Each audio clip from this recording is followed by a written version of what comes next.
காரைக்கால் அம்மையாரின் வரலாறு. சிவபெருமான் மீது அதிக பக்தி கொண்டவர். 63 நாயன்மார்களில் முதன்மையான பெண் துறவி.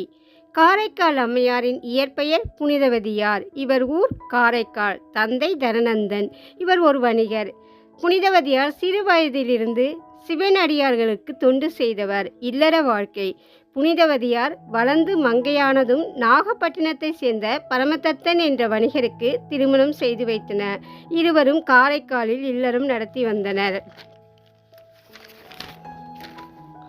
ஒருமுறை பரமதத்தன் 2 மாங்கனிகளை வாங்கி வீட்டிற்கு அனுப்பி வைத்தார். அந்த நேரத்தில் ஒரு பசியுடன் சிவனடியார் புனிதவதியார் வீட்டுக்கு வந்தார்.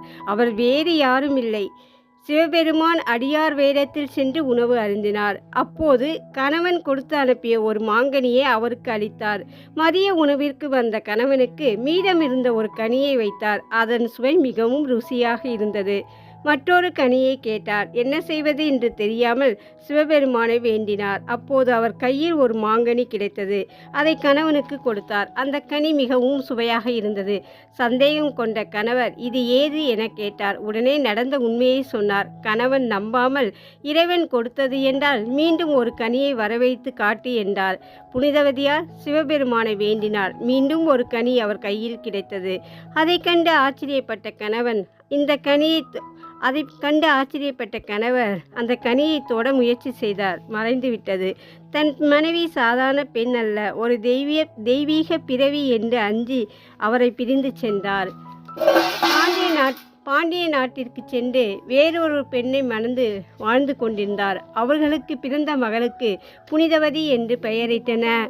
பல ஆண்டுகளுக்கு பிறகு கணவன் மதுரையில் இருப்பதை அறிந்து உறவினர்கள் புனிதவதியாரை அங்கு அழைத்து சென்றனர். ஆனால் பரமதத்தன் தன் குடும்பத்தோடு அவர் காலில் விழுந்து, நீங்கள் தெய்வம், உங்களை என்னால் மனைவியாக ஏற்க முடியாது என்று கூறினார்.